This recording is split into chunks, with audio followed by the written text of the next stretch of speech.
The 0-2 pitch, swing and a miss, struck him out. The Philadelphia Phillies are 2008 World Champions of Baseball. Welcome back to another episode of the Phxiated Podcast. I am your host, Mike Azzy, and I am joined by a lover of old and new video games, Regzy Boo. How the heck are you, buddy? It's very true. This sort of podcast network started with a video game podcast. I don't know if a lot of people know that. The evolution of this network, man.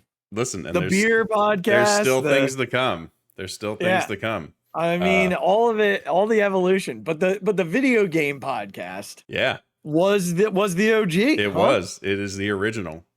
It is the original. Did you guys talk about all the great video games that I saw tonight? So no, unfortunately, it was very Call of Duty based, like sort of professional Call of Duty scene based. Obviously, I've been playing Call of Duty since it came out for my old gateway PC way back in the day. You know, all those people who know the cow themed background will be right there with me. But yeah, that's where it started, man. But then you talked about tonight, you were at a party and the place had a bunch of vintage video games, and I started reeling off all my favorite video games from not only Chuck E. Cheese arcade, but we went to a pool club in my hometown that had the old school like X-Men fighter games. Yeah. Something called Narc. I don't know if you remember that old school video game. That was a monster. Yeah, just a bunch of great stuff. You talk like, again, I started reeling off the old X-Men 4-player monster consoles, the Simpsons 4-player, the original Teenage Mutant Ninja Turtles. Like, man, I could talk about it literally for an entire podcast. So it was interesting. We went to a brewery, and they have a downstairs and upstairs, and the upstairs has a bunch of games. Like, you know, they had cornhole up there. They had air hockey. I would live there. They had foosball. Like, they had all that stuff. But then lining the entire upstairs walls were these old school arcade games. And I'm walking through, I had my beer, and I was like, I'm just gonna walk through and see what they have. They had the Simpsons game that you talked about. Mm-hmm. They had the 4-player Ninja Turtle game. Oh my god! The original Ninja Turtles. So good. They had the 2-man X-Men. They didn't have the 4-player X-Men. And then I told you that the one that there were two that caught my eye because this was kind of in my wheelhouse as a kid. They had the WWF Superstars game. Of course. With like Hulk Hogan, Andre the Giant, $1 Million Man, Jake the Snake, Hacksaw Jim Duggan. I was sitting there like, I gotta play. And then one game over was like the game that I probably played the most as a kid. It's the most ridiculous game that a person could play. Paperboy. Of course. Like, what a concept. Oh, so good. Avoid the dog, don't break the windows, throw the ball, throw the paper at their door or in the mailbox. That's right. That's the purpose. That's right. Don't get hit by a car. Yep. What a great concept. Fantastic. What a simple, they should bring it back. They should. You know what other game I loved as a kid? Which one? Tecmo Bowl. It's a good one. You remember Tecmo Bowl? Of course.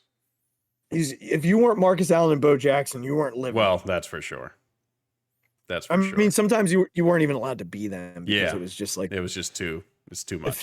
It felt unfair. Yeah. It felt, and they did have this. It didn't feel unfair. It was unfair. It was unfair. I mean, you could just run sideline to sideline, and no one could catch you. Run all the way back to the goal line, turn back around, and run. Like, it was like Mike Vick in 2004 Madden. Yeah. It was like, who could stop him? Yeah. Who could stop him? So this was cool. And it brought me down memory lane quite a bit. It's fantastic with the old video games and all the nostalgia that was up there. That's good stuff. I think we also have to talk about the fact that we saw each other. Oh my gosh. Yeah. This past weekend. We golfed together. We sure did. We had a fantastic time. I mean, now here's the thing. This kind of happened semi on a whim. We talked about it on Thursday night. You had plans. I did. I was supposed to play. Yep, right. But we didn't have a game. So I reached out because my wife and mother-in-law were taking the boys on an overnight trip, and they were going to be back till late, Sunday. So I had the whole morning, afternoon to do something. And I, obviously, as loving golf as I do, I reached out to our buddy Banksy, but he was in a tournament. So then I reached out to you saying, hey, what are you doing? Want to get together? You're like, I would love to. I'm playing the day before. And then I got baseball. All good, man. I was going to go up to a par 3 course up here, like take a 6-pack and just walk around and have a great time. And then, yeah, you came back and was like, hey, plans changed. Let's do this thing. And we did. And 9:44, off we went. We did. And we found out when we got there that we were going to be paired with another twosome. Regz called the starter Sir. It wasn't She a male. was not. Yeah. It was a mistake. It was a mistake. Accidental. It was an innocent. You had your back turned. It was an innocent mistake. I did it purely out of instinct. You turned around and said, yes, sir. And then immediately apologized. Immediately. She was not interested in your apology. She wasn't. I really laid it on, though. You did. And then I laid it on. Yeah, you had to. At that point, she wasn't sort of, it wasn't, then I wasn't charming her anymore. Like you all went into the bathroom at the turn. Yep. And I just stood next to her and talked to her. You did. I was like, we are going to win her back. And we did. We won her back. You won her back. The group won her back. That's right. There you go. As a group, we won her back. So we ended up playing with 2 guys. And I don't always love playing with other people. Yeah, it can be hit or miss. It's hit or miss. I tend to choke in those situations. I just don't play well. And I ended up playing fine. They were really nice guys. Oh, like ideal for people you just get randomly paired with. Chris and Scott. That's right. Who Chris might be and listening now because we introduced them to the podcast. Yeah, you were wearing the polo. I was, and the pullover. The pullover came off quickly, but yeah, it was really warm. Yeah, it got warm quick, but they were great guys. They were very enjoyable to play with. Fantastic. You don't get lucky like that very often. You either get like the people who are quiet and just are very reserved and play with them. Like, they're just playing with the other person. You leave them alone and you meet on the tee box and then you go your separate ways and then you meet on the next tee box and then that's just, that's the cadence of it. Or you get someone who's not like they're talkative, but it's forced. Like it's not like they're enjoying themselves. Or they're very arrogant. Yes. Like it's very rare that you come across 2 people like Chris and Scott who were friendly, they were personable, they were both good. Like especially like Scott was like good, very good. Yeah. Yeah. He was good. But encouraging. And just like laid back in the most natural sense of it. Yeah. I think my favorite part about them was how encouraging, genuinely encouraging. Yeah, it was not sarcastic. It was not like facetious. Like they weren't doing it to bust anybody's balls. Nope. You have a tendency to. Now they did bust each other's balls. Of course they did, as friends do. And we busted each other's balls. As friends do.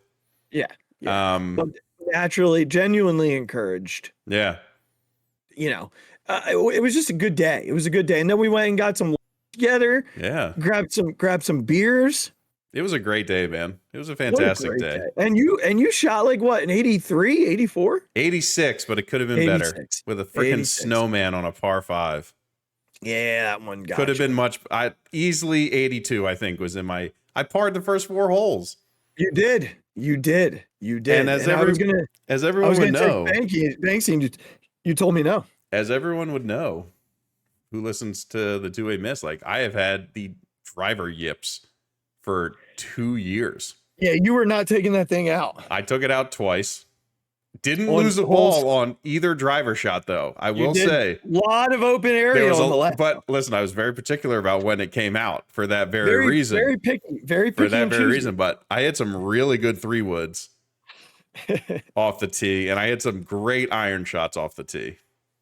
Look at you. You did. I nutted a couple 3-woods off the tee. I mean, there were a couple that they went. Yeah, it was fun. They went. It was a great morning into the afternoon. I played a lot better the day before, but I was really scrambling to save myself on a lot of holes and ended up doing so. You did. That's absolutely true. There was the one hole where I was under the tree and skipped myself probably like 100 yards from under the tree. Yeah. Onto the green. It was awesome. Like I ended up shooting a 90. Probably, I think I gave myself a couple of liberties, probably 91, 92 when push came to shove, though. But still a good round overall. Parred the final hole to shoot that 90. Sank like a 6-footer. Sure did. To get it in the clubhouse, it was great. Sure did. But I gave myself some liberties kicking the ball out from a couple of areas. We're not getting paid for this. The same thing I told Chris when he accidentally stepped through my line, and he he apologized as we were walking back to the carts. And I was like, I don't get paid for this, man. Don't worry about it. It makes no difference.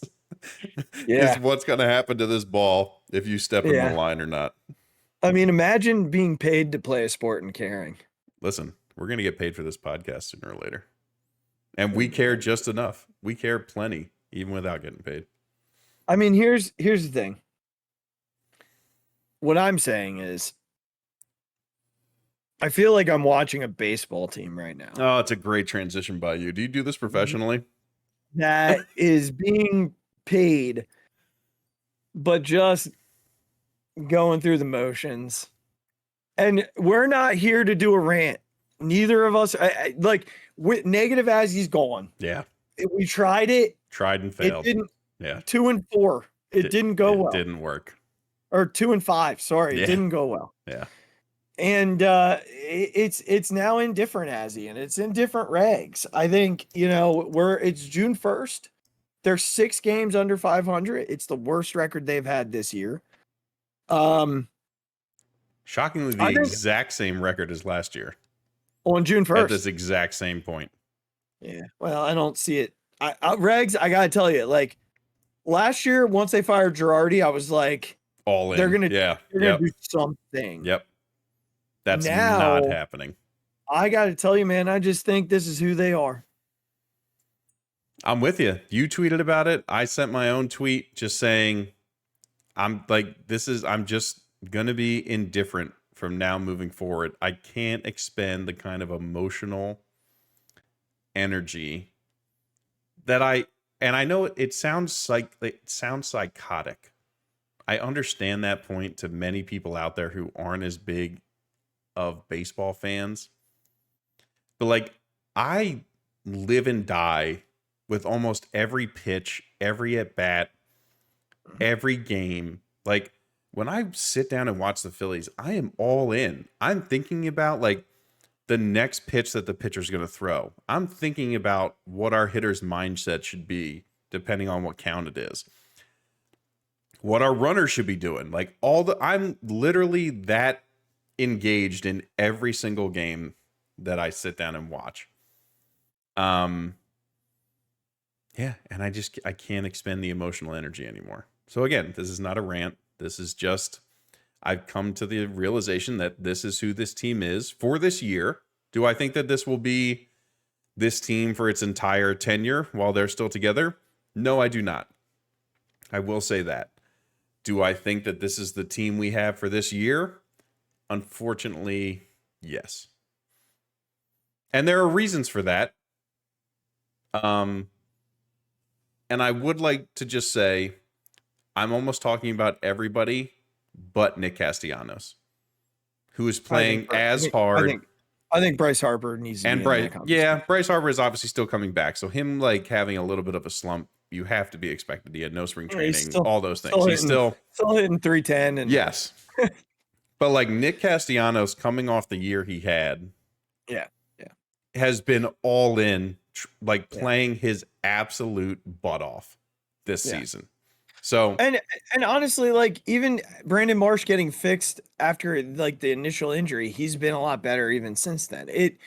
It's odd, man. Like it is odd what is happening with this team. I'm leaning like, yeah, I think this is what the season is. I don't think it's who the players are. Right. I don't think it's I would consider a couple of guys in a retool, like trying to move on from a couple of guys and get a little younger at some different positions. Mm-hmm.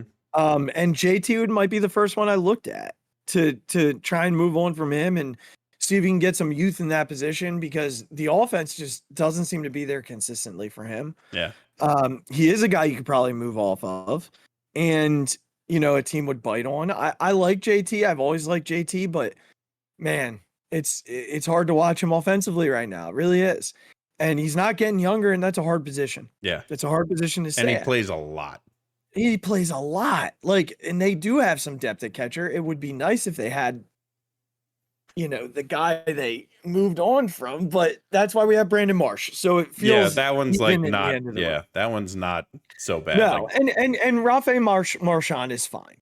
If that's who they would go to. But that's a conversation for a different day. yeah. I think for me, it's what they've had to overcome injury-wise is just not feasible for a team to be able to deal with. Like, they missed a month of Ranger. Yep. The Painter thing was a disaster. And I got to tell you, there are a lot of people killing them for not going and getting another starter.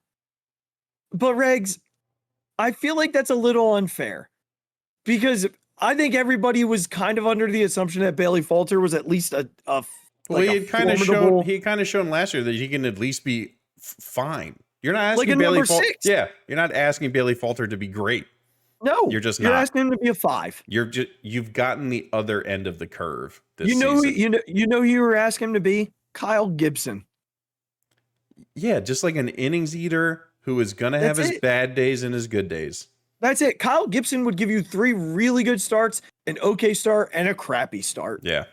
That's all we were hoping for. Yeah. But all we got were crappy starts. Well, yeah. And look, no team, there is not a team in baseball, maybe with the exception of the Dodgers and the Rays, who can go 7 to 8 pitchers deep and still get quality starts. Yeah.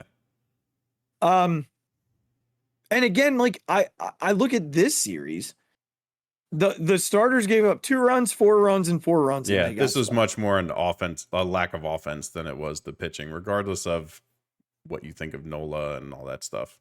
And then so those are your starter injuries. Then you got Alvarado, who's down. The bullpen has been not that the bullpen has been bad, right? But it's still nice to have. It's still a thing, absolutely. And then, you think now Bohm just went on the injured list. Marsh missed a little bit of time. Bryce missed a month and a half. And then Reese. And then you think about first base. Yeah. They're on their 4th first baseman. Yeah. Reese went down. Derek Hall went down. Bohmer's down now.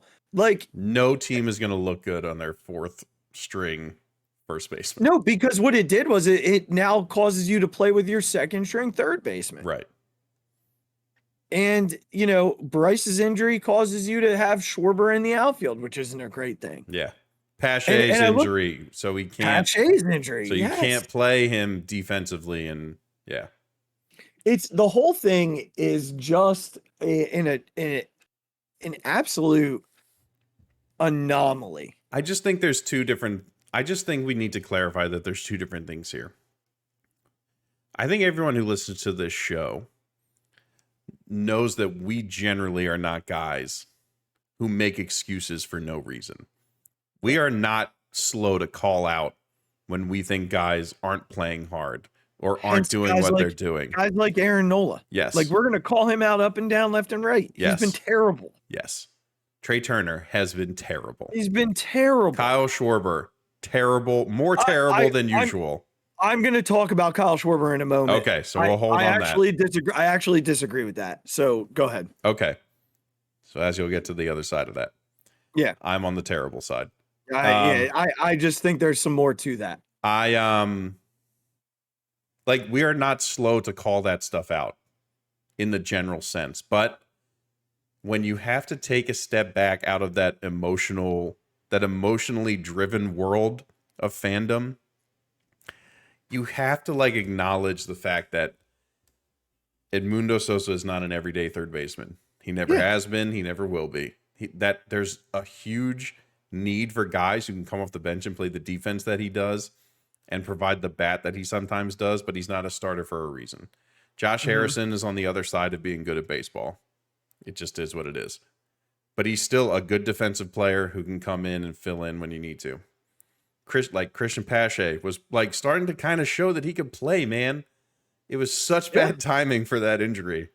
Bryce's injury, obviously, we knew it was coming. It happened very early. But not being able to just DH Schwarber and having him in left field is a huge thing. Like, it's a huge thing. And I just want to, like, separate the fact that there are all these things that guys are just playing the worst they've ever played. Like, that's a thing that's happening to several of the people on this team. But also, you have to acknowledge the fact that in certain spots, like, everything is out of whack with this roster. Everything. Like, both things can coexist. I'd love to hear your Schwarber point. Yeah, so when you look at his numbers in comparison from 2022 to 2023, it's interesting. His walk rate in 22 was 12.9. His walk rate this year, 17. His strikeouts, he's actually down to this point in the season by 0.6 of a percentage point. His BABIP is interesting. His batting average on balls in play. Average, that's like lucky versus unlucky, right? So 30% of the time you put the ball in play, it should be a hit. Yeah. His BABIP last year at this time was 240, so well below. But this year it's 168.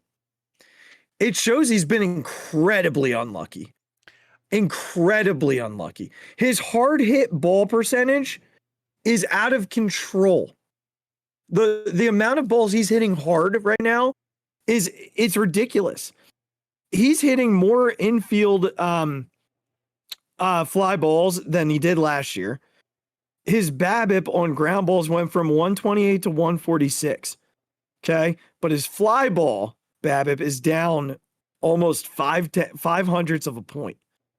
His line drives, okay, his line drives are down from 158 to 763. The underlying numbers show a ton of bad luck. He's just not having luck this year. I can think of 3 balls that would have been out of the ballpark, but he got robbed. Yeah. 3 different times. 3 different times, Regz. And look, I know that we thought he was going to hit 220 this year. I really did. Because of the amount of ground balls he'd hit through the shift. I just think it's not like, it's just shitty luck. Like, if he had, so someone tweeted, if he had the same BABIP that he had last year, he's probably hitting somewhere in the 230 range, which is 20 to 30 points of OBP and like 30 and 40 points less. It's wild to me. It's wild to me because he's striking out at the same rate. He's not striking out more. The strikeout thing is very interesting. I probably wouldn't have guessed that if you just asked me blindly. Yeah, he's down 29.9 last year, 29.3 this year. What I see is that he's off. Like, his pop-ups come from his swing being off. He's a little out in front. Like, the balls that he usually hits really hard, he's popping up like unbelievably high in the air. Yeah. Like, well, it's June 1st, so hopefully that changes. Listen, if it does, this guy is like the greatest Houdini that's ever lived in baseball, because it's just he always has unbelievable good Junes. at how the switch flips. But yeah, it's interesting. It's an interesting point. And look, I just think when you look at, and I know BABIP is something that people are like, oh, Mike, that's stupid. No, it's not. It's very telling of a guy's luck. It really, really is. And some guys, he's having historically bad luck. Historically bad luck. And it feels like that's just the kind of the tell of the season for them. Yeah. And unfortunately, and I said this to you before we started, they have a very easy schedule in the month of June. Mm-hmm. I don't know that I actually saved it. I don't know if I saved Hold it or on, if I got rid of it. I can pull it up real quick. Yeah, pull it up because it's especially early in the month, it's not a problem. Shouldn't be a problem. Will it be a problem? Probably. Here we go. Okay. Nats 3 times, Tigers 3 Yep. times, Diamondbacks Yep. 4 times, All A's right, 3 hold on, times, hold on. All right, so Nats 3 times. Tigers 3 times. All right, that should be 5 wins, Yes, it should. right? And then they got the Diamondbacks on the road. We know Which what is that a was like. nightmare At home. house, yeah. That was So that's probably at least 3 losses. And then So 6 and 4. Then the A's for 3. You need to beat them. If they lose a game to the A's, the season Well, the Braves just lost the series I know. to the A's. Just chalk it up. But that should be 9 and 4. Then it's back to Braves Mets both for 3. And I think they're both at home. Yeah. So you hope for a 50-50, 3 and 3. I mean, I would hope for 4 and 2, but 3 and 3 would be probably. But like that's even 12 and 7. Yeah. And you're back at 500. Cubs for 3 and Nats for 3. That should be 5 and 1 again. That should be 5 and 1 again, and that's 17 and 10, and you're back over 500. A 17 and 10 month gives you a little bit of confidence, especially with how bad the National League is. 17 and 10, 18 and 9, somewhere in that wheelhouse. Like when you look at that month, it's possible. Absolutely. Well, but the Nationals, like if you don't have the pride to go and win a game in New York, like the Nationals they're gonna scratch and claw your eyes out. That's what I mean. They're not complete pushovers. No, they've got some talent on that team. They're just they're just another team that, like, look, man, it's Major League Baseball. Yeah. Like, and I go Saturday, so pray for me. Oh, to DC? Yeah. Oh god, that place is a nightmare. Andrea got it for me as a birthday gift. I mean, I love Andrea, obviously, but I hate well, she got it for me in March when we thought they were going to the World Series. I hate that stadium so much. Well, so do I, but it's close by and it's one that we, Well, listen, as you're passing by, you gotta stop by. Give you a beep. Yeah. Meep, meep. Or just come in. Why? You can just come in. Just come in. Always welcome. All right. Well, look, this is where we're at with the Phillies. That's right. This is where we are. Different. No angry rants. Nope. Just we're accepting this for who they are. And we reserve the right that if they go on the next 10 games and go 9 and 1, we reserve the right to be completely all in as soon as that happens. I'm gonna wait a little bit. I'm much more fickle than you are, so I'll be in, and you can talk me down as usual. I'm gonna wait. Well, no, that's not usually the case. That's very true. It's gonna be right now because I don't trust them. All right, let's jump across because we talked last week about they're gonna interview more guys for this head coaching job, and then the Sixers are like, no, you guys are wrong. We're all done here. We're gonna hire right away. So Nick Nurse, the new head coach of the Philadelphia 76ers, he had his presser today. We both did not have a chance to sit down and really listen to it. We did hear a couple of quotes. We heard a couple of things. Of course, Howard Eskin was pushing him on the Harden situation, and he gave a pretty interesting response. It wasn't the initial response. The initial response was sort of neglectful. Yeah. And then he came back and said, he essentially it was, James has a big decision to make and we would love to have him back. Was essentially the Cliff Notes version. So that we're going to start there and then we're going to jump into, here, let's do this first. He did have a conversation with Joel Embiid. Yes. Which we knew was going to happen with whatever coach they brought in. Joel was going to have to approve. And I think it happened before they even hired him. I don't think Daryl didn't talk to Joel before this happened. No, from my understanding, it happened before they hired him. Yeah. And I think, that's the right thing to do. He's your superstar, he's your MVP, and you want him to approve. I think it's how it worked. Giannis will be consulted on the Bucks coach, like all those things happen. Yep. Like LeBron is consulted with every single head coach who's ever played. And almost every player decision, for better or worse. He's basically the GM. Yeah. So that we knew was going to happen. We talked about that. Yep. But the James Harden thing, we have sort of differing opinions here about Nick Nurse and whether or not he's a James Harden guy. And I'll start and let you come full circle. Yes, please. So, you know, some people believe that Nick Nurse would not be a James Harden guy. Now, there are clips of him talking about James Harden and basically coming out and saying that he takes too much of the ball and he does too much of this. And there are actual clips of him talking about the fouling and seeking foul. Like, you can find them on the internet. Yeah. And it leads you to believe, at least from the outsider perspective, that he would not want a James Harden. I'm here to say that I call bullshit. I just don't know that you can be an NBA head coach who doesn't want an NBA Hall of Famer on your team. And I find it really hard to imagine that someone as smart as Nick Nurse can look at the Sixers roster and say that he can win a championship with what's there without James Harden. I'm not sitting here and saying that James Harden is the same guy that is the Hall of Famer. We saw that in the postseason that he wasn't. But I'm also here to tell you that I know Nick Nurse is smart enough to look at the roster as constructed right now with James Harden a free agent and realize that they're not winning a title with what's there. And he also knows that he's in a fickle city. He saw that today with the media. He'll be fine with that.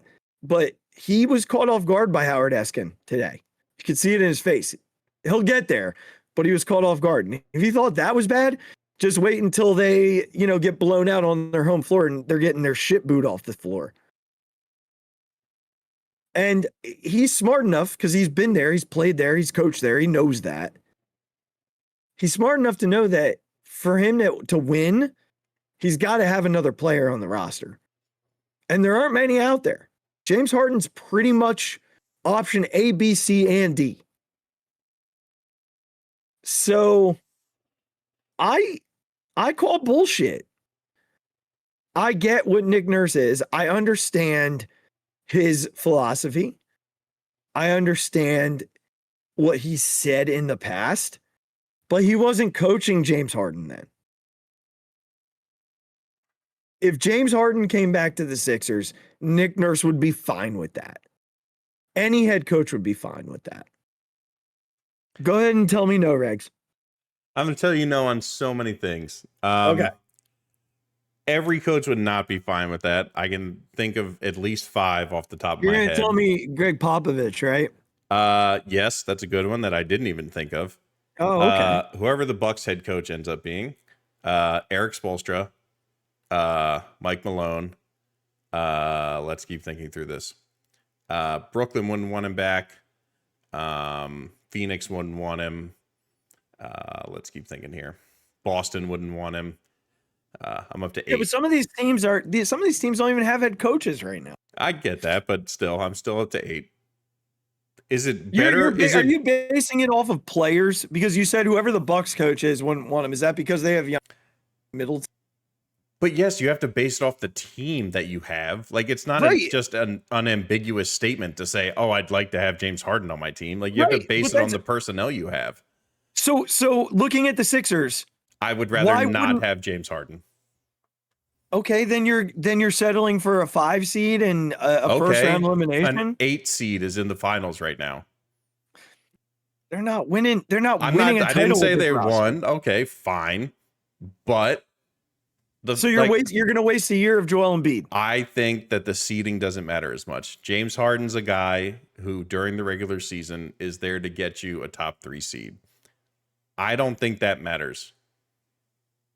I don't think that should be the singular focus of NBA teams anymore.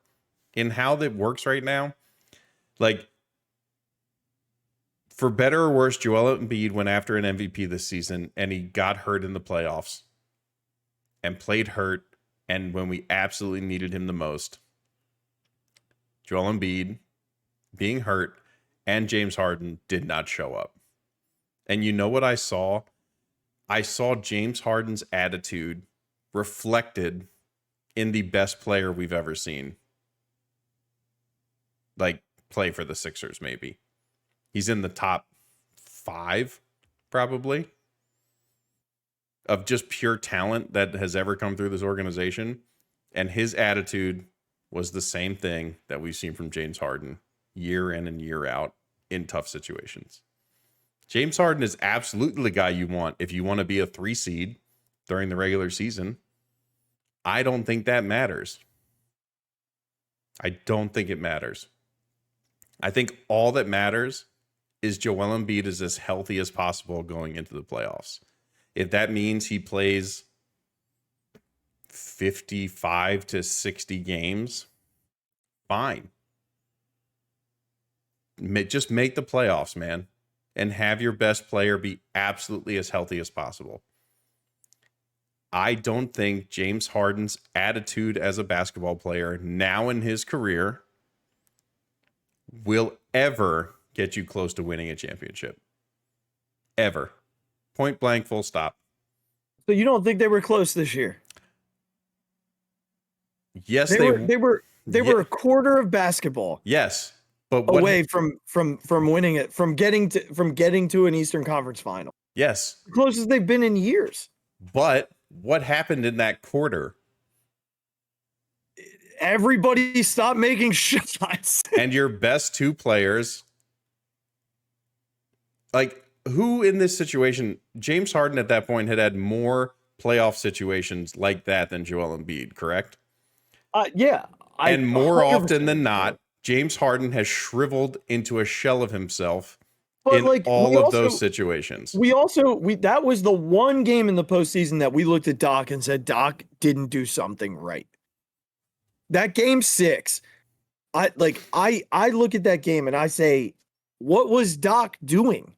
The offense completely stalled at the end of the third quarter. It just stopped. I don't put that on Doc one bit. I do. I don't. Not a bit. Melton had 3 wide open shots. Yeah, but James fell over himself looking for a foul. He fell down. Those dudes played way too many minutes in that. Joel Embiid pump faked like he was 6'2" going up against Al Horford. Like, he was crouched down like this, going, I don't want to get blocked. I don't want to get blocked. I don't want to get blocked. That wasn't game 6. Yes, it was. No, it was game 2 when he was getting his shit stuffed everywhere. It happened in that last 5 minutes.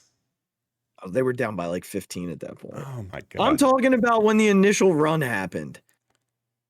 And these dudes were on the floor forever. Okay. They were on the floor forever. All right, that's not going to change with Nick Nurse, though. I mean, like, but we're going to talk about it here in a moment. Like, he's also not, like, he knows when something's not working. I am out on James Harden being a player who gives you the ability to win an NBA Finals. I'm out. Right. If you want to be a 3 seed, have James Harden on your team for the regular season. That's as good as he can do. And then if you want to get knocked out in the second round, there you go. That is as good as James Harden can do as a player right now. I'm going to bring back episode 99 when they're like a 7 seed and get knocked out in the first round next year. Yeah, I can't wait. Without James Harden. Yeah, good. I'm going to bring it on back. I'm going to say, go listen to episode 99 where Azzy says that they're not going to be more than a 5 seed and get knocked out in the first round. I can't wait. I'll put a round of golf. I'll put a round of golf on it right now. Okay, wait, hold on. All right, they don't bring James Harden back.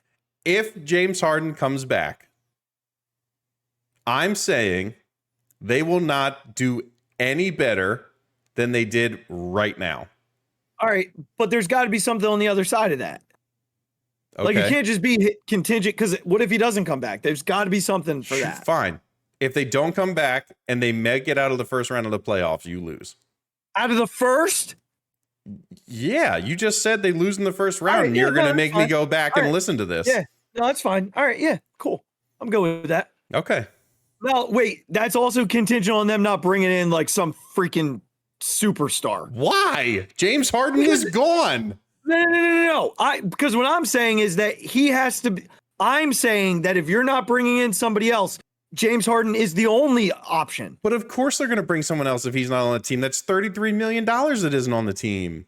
Well, then I changed my opinion. Because if you're bringing in Dame Lillard, I'm not having this conversation. Okay, but like that is the conversation was. No, there's no other free agent option to bring in. I would take a lesser tier to bring in. That's fine. I'm talking if they trade for Dame Lillard. If they bring in a Dame Lillard, this is null and void. This is perfectly totally fine. I'm perfectly fine with that. If they bring in Cam Johnson, if we're talking about a step lower than that, everything's on board. That is fine. All right. That is fine. Okay. I'm saying they can't bring in a first tier player and I lose the bet if they make it out of the first round. Okay, but that still proves me right that James Harden was not the player to get them there. I am saying that our bet doesn't count, but it doesn't make me wrong. Well, but I would agree with you that if they're bringing in Dame Lillard, Dame Lillard is arguably a less solid Hall of Fame player than James Harden. Less but MVPs, not at this point in his career. You think Dame Lillard is more likely to get in the Hall of Fame than James Harden? No. I think he's better at this point in his career than James Harden is at this point in his career. Like if you take them right now in their careers at this moment, Dame Lillard is a better player than James Harden. Okay, but I think in the scheme of tiers that we're talking about, like if you're putting James Harden as a surefire Hall of Famer, him and Dame are not different tiers of players. That's fine. Dame, yes, had a much better season than James Harden. Had an almost resurgent season from Dame. You're absolutely right. But if we're just talking about like the class of player, they're not different. Okay. But I agree with you that our bet is off if they bring in somebody like Dame Lillard. Yeah, and we'll have to talk about their acquisitions as they come, but I anticipate that $33 million would turn into 2 or 3 players. Versus... I absolutely agree with you. All right. Let's get back to Nick Nurse then. So if you don't listen to that was a great debate, by the way. One of our more epic arguments, I would say. If you don't listen to Rights to Ricky Sanchez podcast, they did have a former beat writer for the Raptors on, Blake Murphy from Sportsnet Canada.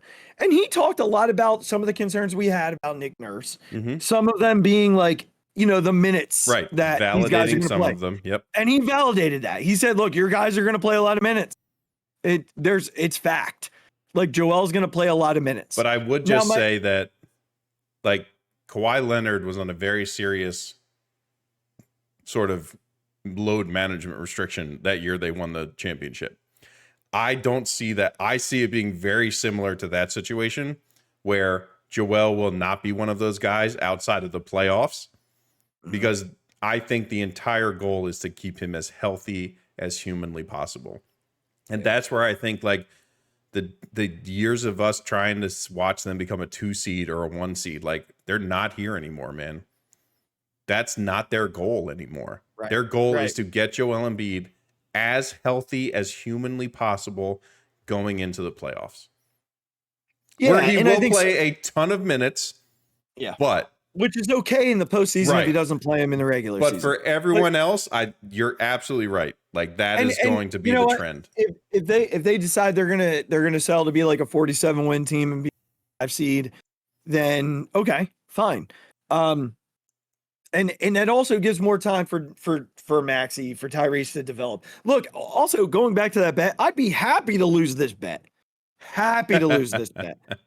I'd be totally fine paying for a round of golf if it means that we get to an Eastern Conference final. Done and done. Then there was the other piece about the young guys not playing. There's been a lot of conversation locally about Nick Nurse not playing his youth. Yeah. Now, it sounds like Blake Murphy disparaged that a little bit. You listened to it. I have not listened to it yet. So what did he say? He kind of said with the caveat that Nick Nurse is very quick to call out players that aren't his superstars. So like even in the media, like he'll make comments about specific players and name them if he feels like they're maybe not playing up to his standards. That's interesting. But he did sort of note the fact that even on this team for the past, I can't remember the kid who the Raptors drafted who was really good, like right away. Not Van Vliet. Nope, it was somebody else. If you could maybe, I'm gonna try and look it up as I talk. But I'll look it up. Do you remember when they drafted him? It was 2 years ago. This was his second year in the league this year. 2021 NBA draft. Okay, keep going. So he kind of pointed out some specific examples. I can't remember the specific players' names, but Scotty Barnes. Thank you. Yes, thank you very much. Yeah. He pointed out that, look, he just didn't play the guys who just turned out not to be good. Like you see a guy like Scotty Barnes, he started as a rookie, like and played a lot because Scotty Barnes had an unbelievable rookie season and came in and put in the work and played well. Like he just didn't play the guys who just turned out to not be very good. And I think specifically, I know a lot of people get stuck up on like the Paul Reed situation. I think you're going to see a lot of Paul Reed this season. Me too. Because they got to bring him back first. Well, first, yes, you're correct. But and that's going to be because of Joel Embiid's situation. They're not going to hammer Joel Embiid's minutes during the regular season. Like all of us as Sixers fans have to understand that like we're probably closer to being a 5 seed than a 3 or a 2 seed this year. Because Nick Nurse has been in this situation before. He's been in this situation where your superstar has a couple injuries and your only goal is to have them in the playoffs. Your only goal is to have them in the playoffs. Like it's worked. Like he was literally there when it happened. Like Kawhi Leonard was that player. So he kind of just pointed out that when people bring up those situations, a lot of the times it turns out that guy just wasn't ready. He just wasn't ready and he wasn't very good. So he didn't play him. And that's sometimes how it goes. They do. Now the Sixers do have some, there's some interesting youth on the roster. When you look at what they have across their roster, there's some guys, and I'm interested in seeing like what they do with them. Jaden Springer's one of them. He was a kid who didn't he win the D-League MVP this year? Something like that. Yeah, he won something. I mean, they won the title. Yeah. And I think he was at least the finals MVP. So, they definitely have that potential there. Clearly they have guys like House. They have, Jalen McDaniels. Some people have talked about bringing back Seth Curry. He'll be a free agent. I could see that with the money that comes. Yeah. That comes free. I just think we're gonna see like guys like Melton and Toby if he's still on the team. Yeah, I don't know. We'll see. Again, I don't. Yeah, that's a conversation for another day. Yeah, but like guys like that, and even Maxey, I think, are gonna play a lot. Like that's how it's gonna be. Yeah, and I think guys like you said, McDaniels or Daniel House Jr. and like guys like that, they're gonna play a lot. But and hopefully Paul Reed too. Hopefully he's back and he's playing a lot. And that might be the way to get him back is by saying you're going to play a lot more. Like that's how this is going to be. So I just think the overall take from that interview was, I know like Spike and Mike came away from it being like, wow, that was a lot more positive than we expected. Yeah. Like they kind of expected to ask these questions and get a lot of like sort of negative feedback. There's one more comment that he made that I think is important because it's going to be a big adjustment for us. And that's the adjustments he makes. Yeah. Because he talked about changing on a dime. If something's like, not working, literally the snap of a finger, he will call timeout and it's over. Yeah, he's come up with something else. Yep. And that's offensively and defensively. So we might see a little bit more. Like I thought Doc was quick to timeouts a lot on runs and stuff like that, but I think we're going to see Nick Nurse quick to timeouts on runs to make a change. Yes. Not to stop momentum, but to actually make a change. And that's going to be different for us. again, we're not saying that every change worked flawlessly. And they don't. It's the NBA. But Sometimes talent just wins. He is not afraid to say, we came in with this game plan. It has not worked. We're switching to something else. And that's not something we're used to. Yeah. Doc is very stubborn. Yeah. His little triangle offense, not great. Not great. It'll definitely be interesting. His little pick and roll, not great. Yeah. Not great. So I look, I'm excited. I'm gonna listen to that whole presser. I just want to see some things that he says. But it's gonna be a little bit until we talk about the Sixers. They really don't have much going on in the draft this year. I believe they have a potential to trade into the second round, but they pretty much unloaded their picks. I'd anticipate there's a chance Toby's gone. I completely agree. And you're not going to get a whole lot for him. You'll get a little bit of cap relief. The only thing is that he's an expiring contract. And there are teams that like taking on that and knowing it's going to get off the books. Like expiring contracts are still a thing in the NBA. Yeah. So it wouldn't surprise me. It'd free up a little bit of money if they don't bring James back.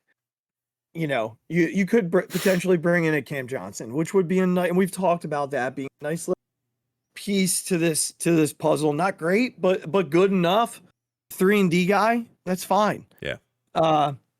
And see what happens. You know, you still have one of the best players in the NBA, and Tyrese Maxey better. So we'll see. We'll see who wins that bet. Yep. All right. Look, there's some Birds talk, Regz. I know. We are 98 days away from the first snap of the NFL season. Jeez. Isn't that wild? That seems not that far, yet also forever away at the same time. But dude, the summer goes by in a blink. I know. Especially when your baseball team sucks. Yeah. So they had their first, they're in their first week of mini camp. Mm-hmm. And some fun little anecdotes from the week. Yeah. If you don't mind me. No, please. Reed Blankenship was asked after practice today about the defense, the new defense. What's been the message? Be violent. Regz. Regz. I wish you could say the same thing you told me before we started recording, but I mean, I dropped a lot of expletives. You did. I dropped a lot of expletives. I am very excited about that. I mean, I just think in the context of the guys that we just got also, now that Nakobe Dean is calling the plays, guys like Sidney Brown, coming in, obviously Slay and Bradbury are not they don't play that way. That is what it is. But with the defensive line we have with Carter and Davis and Sweat and Hassan, all those guys, tackling was a huge issue for this team. And it's something else that Nolan Smith said is that Desai is a guy who's going to put the pads on. They're going to hit a lot more than they did. Yeah, which don't be upset if they get hurt though. No, listen, I understand that. Not you. No. I understand that that's the other side of the coin. But we saw how the tackling was an issue last year. Yeah. Despite their record, despite, obviously we're not taking away from the fact that they still played well. Yeah. But it was one of the big issues with that team. I just think that with the personnel that they're getting in, with the mindset that they're trying to develop, that statement is something that get your goosebumps going. Yeah, Sean Desai, man, I'm really excited about him. That sort of a mentality. That mentality of we're gonna play violent, we're gonna play fast. Yeah. Teams aren't gonna want to play us because we're gonna hit them in the face. Yeah.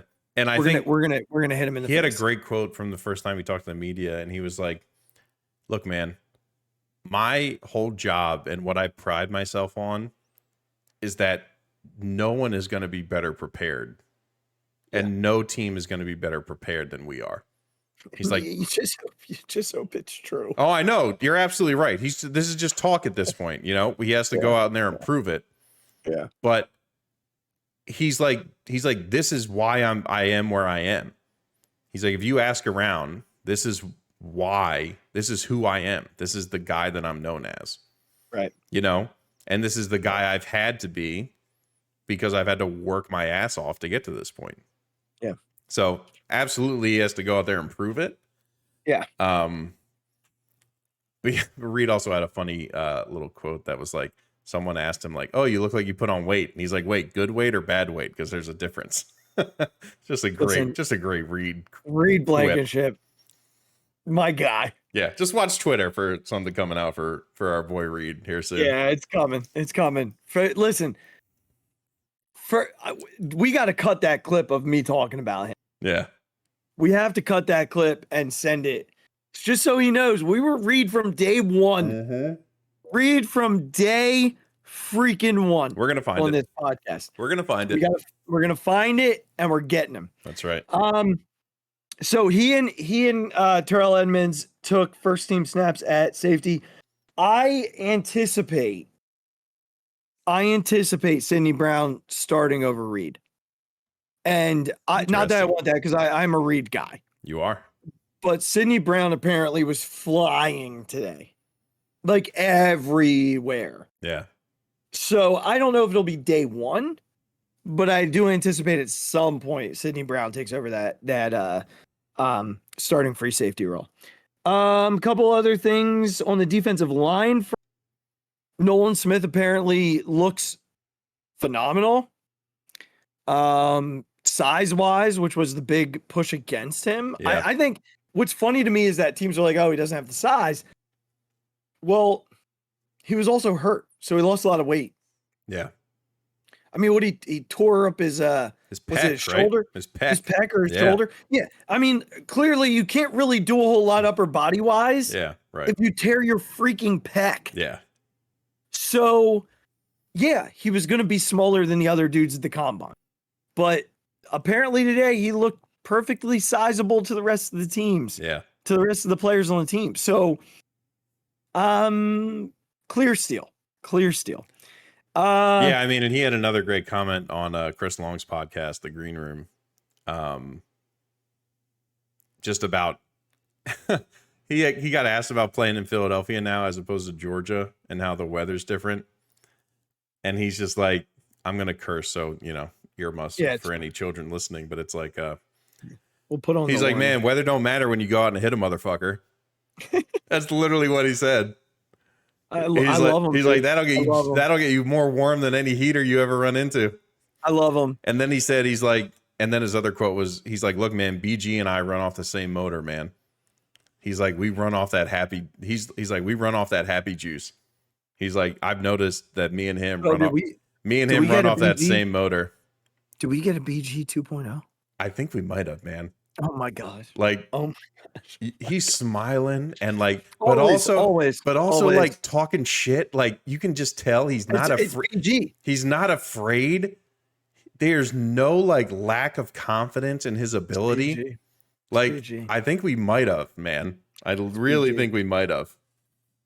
It's BG. Yeah, it's good stuff. It's BG. Good stuff. So Jordan Davis and Jalen Carter. Yeah. Jordan Davis apparently shredded weight, but still is terrifying. A mountain of a human being. Which is crazy. Yeah. Like, that's so good to hear. And Jalen Carter broke up blocking. Yeah. Take that for what you will. We'll just leave that there for everybody. Just leave that there. Just take that and go. Nakobe Dean was calling plays today. Love that. Which is cool. Love that. That's really cool. I do think that they're going to go with he and Nicholas Moreau as their starting linebackers. Moreau said today in his time with the media that this is the most like he's learned about like in-game type of experiences in a practice with any team he's ever been with.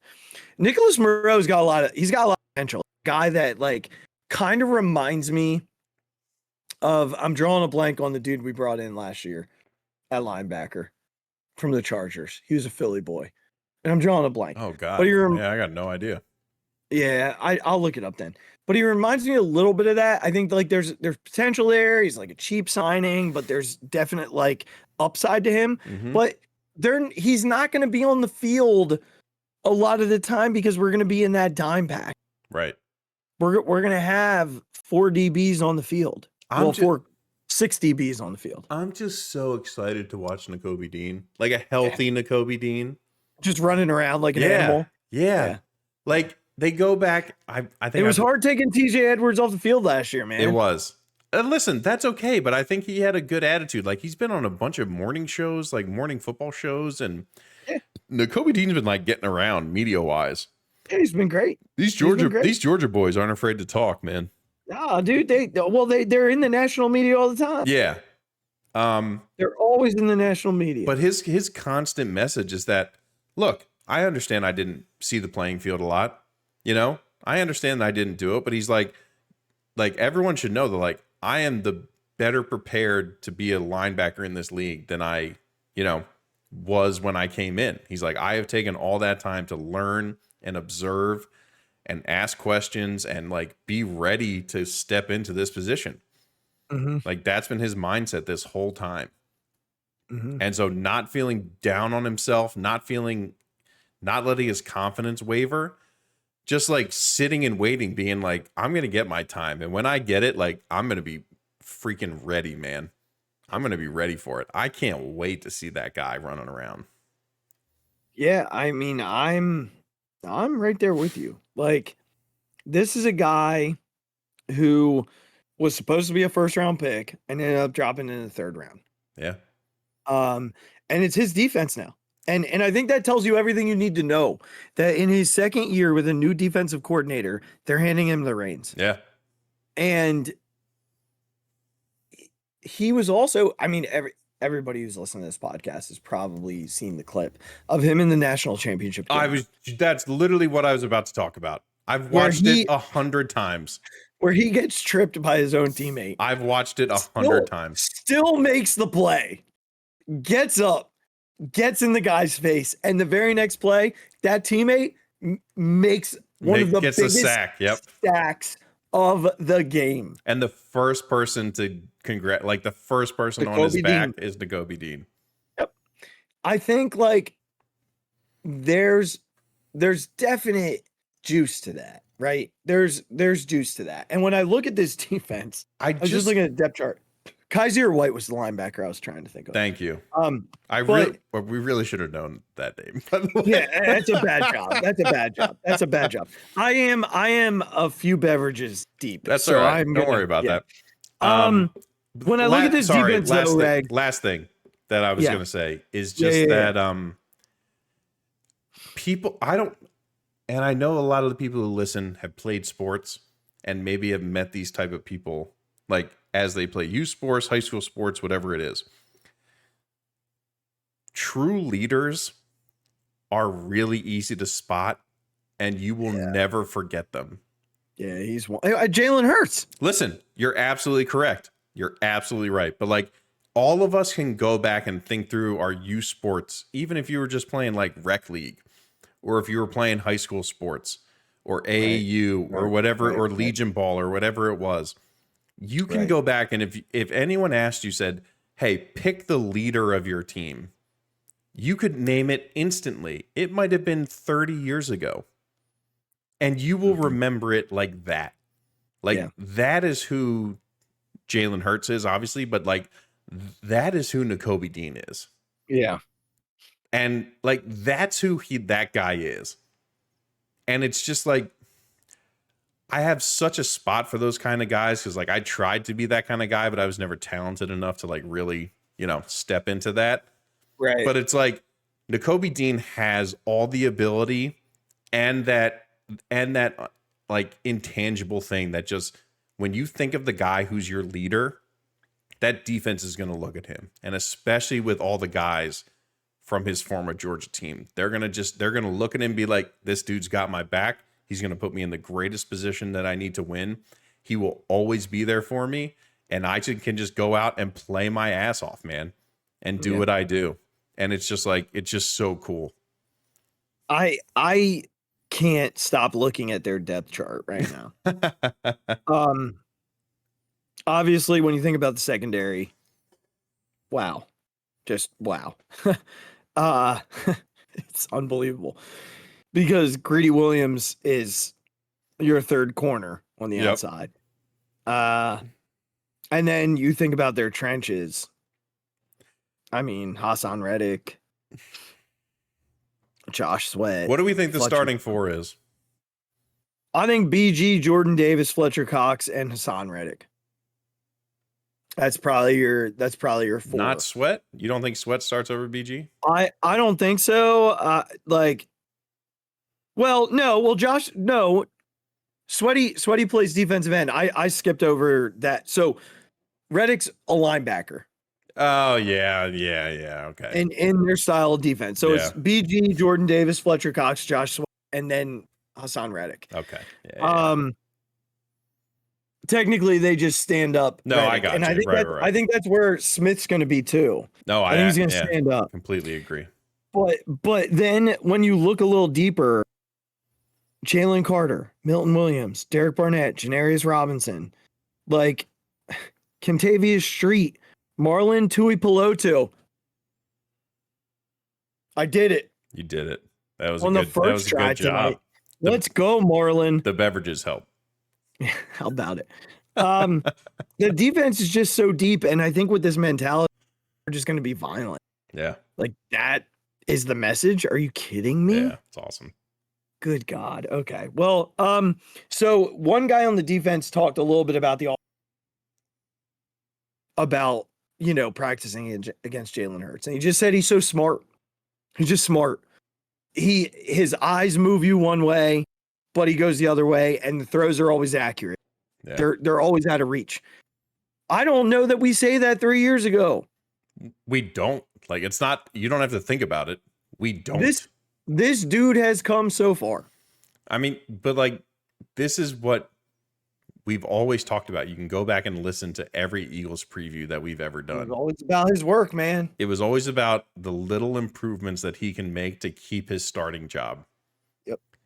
And like, he's done it. When you show up in the Super Bowl like he did, like one of the best Super Bowl performances from a quarterback of all time, and prove that you can do it on the biggest stages. Like these little nuances of like getting the ability to look one way and throw the other way, or have a safety, right? Follow your eyes one way when you already know, you've seen the read, you've seen what's going to happen, and you know from your film study that this is what's going to happen. Like those are the things that make, and I'm not putting Jalen in this spot just yet because these guys have obviously won Super Bowls, but like that's what puts you in the talk of a Patrick Mahomes, a Peyton Manning, a Tom Brady. Yeah, you're not wrong. Like you're not wrong. All the best quarterbacks, they outthought you before they beat you athletically. Like that's what they do. Yep. And you're obviously, like I said, those guys are in a different tier because they've won Super Bowls. Like that's who Jalen is aspiring to be. Yeah. But when you get closer and closer to that level, the nuances are where you improve. You don't improve like in big, huge places. Right. The nuances is where you improve, and then everything else gets better after that. Those little moments. Yep. Yeah. Those little moments. Offensive line wise, it looked like Cam Jurgens got the start at right guard today. Yep. So I think that's where they're going to move forward. I think, I think the ultimate goal is let him play next to Jason. Yeah. Eventually slide him in there and let Tyler Steen learn the right guard position. But it is nice to have Tyler Steen on the roster if something should happen to tackle wise. Jurgens had another funny quote during his media stuff. He's like, Kelsey called him and said, "Sorry, man, I'm going to play another year." Because obviously Kelsey knows that Cam would move into center. And Jurgens was just like, "Dude, you don't owe me anything, man." He's like, "Don't worry about that." Future Hall of Fame. Yeah, right. Like, exactly. What are we doing here? Yeah. Tight end wise, it sounds, pretty Dallas Goedert, Dan Arnold, Jack Stoll, Grant Calcaterra. Like they roll five deep because Tyree Jackson. Yeah. And apparently looked really good. He just can't stay healthy. But like to go five deep in that way, because Jack Stoll made some last year. Yeah. Grant Calcaterra made some catches last year. And Dan Arnold is a starting playing backup for the Eagles. And also, like, you're never going to be more open possibly than as the second tight end on this offense. No one's going to even be thinking about you. It's true. When you line up AJ Brown and Devontae Smith and Dallas Goedert, like, yeah. And apparently, look, here's the thing. I know you said it before we started the show. Like, Quez Watkins is apparently open all the time today. He did get overthrown once, which is crazy to me that you can overthrow Quez Watkins. it's just about him being able to convert. Here's what I'll tell you. Like, he was very honest about his performance in his end of year press conference last year. Yeah. Like, he did not make excuses. Mm-hmm. Came out and straight up said, I was bad. Yeah. Now, he is keeping receipts from a lot of people on Twitter. That's for sure. All right. Fine. Whatever you got to do, man. Now, I will say this, Regz. Like, I do worry a little bit about if, like, Devontae or AJ have to miss a little bit. Because it's a very big drop off. They do not have a dude on the outside, which is why I keep saying, like, let's see what it takes to get DeAndre here. Like, he's talked about wanting to play here, so you can slide him into the slot. You could slide any of them. Yeah, they'd all be a nightmare in the slot. But he would certainly help if one of them goes down. That's the only concern. Like, they had remarkable. Yeah, right. So, you can't expect that again. I guess Mariota was moving today. Listen, they were saying he was 7 for 8. He threw one pick. He threw it to Christian Ellis, backup linebacker. But apparently he can still fly. But an ideal backup to Jalen. 8 years in the making, baby. Right. 8 years in the making. We've been just Mariota. We've been waiting for it. That's true. But the position that I'm most excited about is running back. There you go. Yeah, dude, this depth chart. Like, do you know what it looks like? I have a sense. Yeah, I do. DeAndre Swift. Yep, not bad. Rashad Penny. Yeah, please stay healthy. Kenny Gainwell. Love me some Kenny. Boston Scott. Oh, the giant killer. And then they got the one dude that I can't remember from, is it Bama? They got him last year. I have no idea. Is he not on the depth chart? He's not, because you don't go 5 deep on the depth chart. Apparently the Eagles just go 5 deep. But like, and also the fact that DeAndre Swift is wearing 0. Yeah. I just need to mention that because that to me is one of the greatest. Give me a second. I'm scrolling through. He wears number 22. Like, I can see his number in my head, but I can't think of his. Trey Sermon. There you went go. to Ohio State. There you go. But Elliot Shore Parks tweeted, running back roster battle is going to be a good. Trey Sermon looks fast at number 22. He's the 5th running back on the roster. He started for an NFL team 2 years. Yeah. I mean, Regz, all of these dudes. And behind this line. Yeah, well that's the biggest thing. Rashad Penny had like led the NFL in yards after contact. He's really good, man. Like, people might not remember because obviously he gets hurt a lot, and so he has his flashes. He is on a prove it deal. Absolutely. They're both on prove it deals. Yeah, absolutely. And they're both on 1-year contracts. What better opportunity could you have than running behind literally the best offensive line in football? I mean, DeAndre Swift, we have not had a running back who can catch the ball. The football. I know. The way that DeAndre Swift can catch the football. I know. He's going to be lining up in the slot every once in a while. Probably since Brian Westbrook. Yeah. No, Shady was fine. Shady wasn't bad. Yeah. But not this. No. Yes. There's a different level. Yes. This is like, yeah. Like, we might actually have a screen game. Which would be ridiculous with this offensive line. Like, DeAndre Swift. Yeah. Regz. I know, man. I know. I gotta tell you, last year I was so excited about the wide receivers. Yeah. I was thrilled. This year, I can't wait for these running backs. I know. Because with Jalen Hurts being a threat, yeah, and this offensive line, what DeAndre Swift, like, think about what DeAndre Swift did to us in week 1 Mm-hmm. with like a okay offensive line Yeah. and a quarterback who can't move. Yeah. And think about what Rashad Penny did with a Russell Wilson who was like, could move a little, but no offensive line. Mm-hmm. Now put them behind our offensive and then get a big lead Mm-hmm. and let Kenny Gainwell run it out. Right. And then when you play the Giants, let one of them rest and let Boston Scott do whatever the hell he wants to do. There you go. Regz, The whole season's solved on the Phixated that's podcast. it. I just fixed it right now. Nick, I hope you're listening. I did one last thing I want to say, and then I'll go into a fixate. I saw something today. Someone tweeted. It wasn't Elliot Parks, who I like kind of just followed throughout the day. But someone else tweeted, like, actually, it might have been him.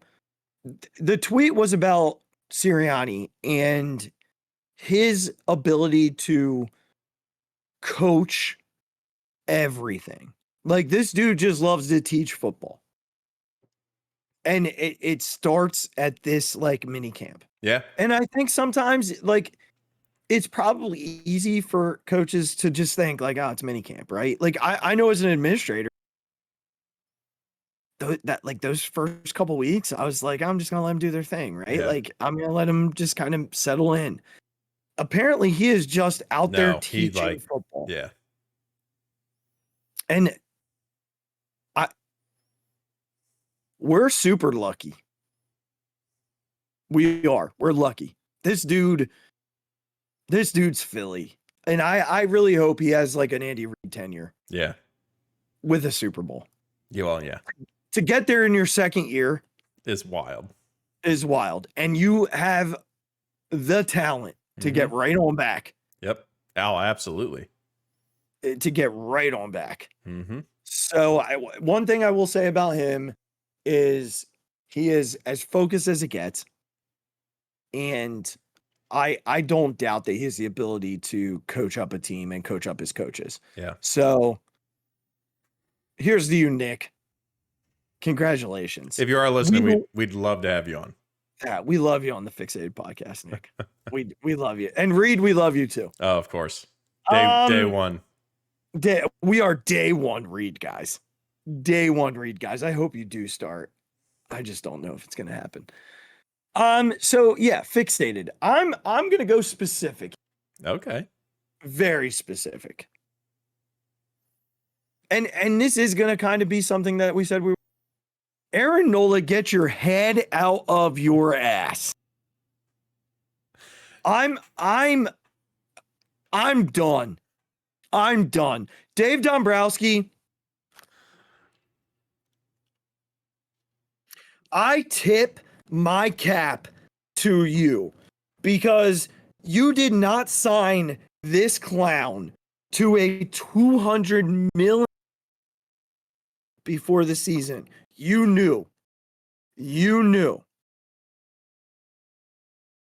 What a joke this guy is. I've been an Aaron Nola stan for as long as I can possibly say. The innings pitched, Mr. Consistent, Mr. Dependable. You know what? Every once in a while, though, you get to change your mind. And I'm changing my freaking mind because this guy has no clue what it is to shut down an inning after your team scores runs. Regz, I cannot remember the last time Aaron Nola got 3 outs without allowing a run after his team scored runs. The momentum that he gives back.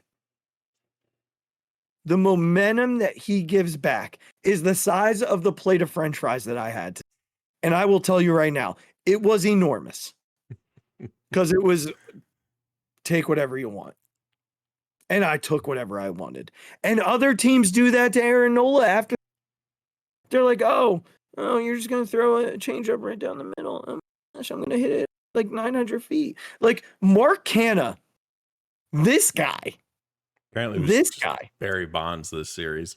No, he's Barry Bonds against us in general. Dude, it's like 390 against the Phillies. I am exhausted of the Aaron Nola meltdowns. He has blown 2 5-run leads this year. He could not win a game that we needed last night. I'm done. This is a guy who does not deserve the laid back approach, the indifferent approach. He deserves the you suck, figure it out approach. So Aaron Nola, you suck, figure it out. I'm done watching you. You can go ask for $200 million elsewhere. I'd gladly take that $200 million and use it toward Julio Urias or maybe overpaying for Shohei Ohtani. You know what? I'd rather spread it around, but I certainly don't want to give it to you, a guy who has not figured out how to pitch with a pitch clock and continues to throw 91 miles an hour, middle in, middle out, and a changeup that sits wiener high for a guy to hit 900 feet into the bleachers at Citi freaking Field. A guy who has like 6 home runs this year and 3 of them are against the Phillies. Done. Cut your hair while you're at it. Regz, you do the sign out tonight. I've had it. Oh, I'm so happy. There's a rant from like a year and a half ago that would be perfect from me. That would be perfect to mesh together because it's the exact same rant, and I'm just so happy right now. The guy got married and he can't pitch. He got married. He doesn't know how to pitch. I can't wait for someone else to pay him $200 million. Yeah, and then we can watch him melt down there. Yep. Can't wait. Maybe he can go down to Florida and pitch. You do the sign off. I'm too far. All right, everyone. Thank you also, as always. If you listen, Aaron, I'm sorry. No, he's not. Or I'm not for him. Let's say that. So thank you everyone for listening. If you are watching on YouTube, please make sure you hit that subscribe button. We are at 43 subscribers. We are trying to get to 50 before the end of the year. That's 6 months to get 7 subscribers. Come on, people. We know you're out there. The YouTube videos have been doing awesome. One a month. Come on. 50 to 60 plus views on like each of them. We know you're out there. Just click that red button. It's free. We appreciate you as always. You can follow us on Instagram at B&B Podcast. You can follow us on Twitter at Phixated Pod, PH Phixated. Obviously, you can follow us on the Phixated fan page on Facebook, also on Twitter. You can follow that beautiful human being at the Mic Drop 5. You can follow this not so beautiful human being at Big Regz with a Z. We hope that you enjoyed the show. We covered all the Philly sports tonight. We appreciate you all. As Azzy says, make sure that you be nice, be kind to somebody. And as always, take care of yourself and take care of someone else. That's right. And listen, go Birds. Yeah, go freaking Birds. And we will catch everyone on episode 100, which will have the 2 of us in the same freaking room together. We love all of you. We can't say enough about your support. And listen, buy some merch. It's awesome. All right, everyone. We'll catch you on the next one. Oh, my God. Deep to right field.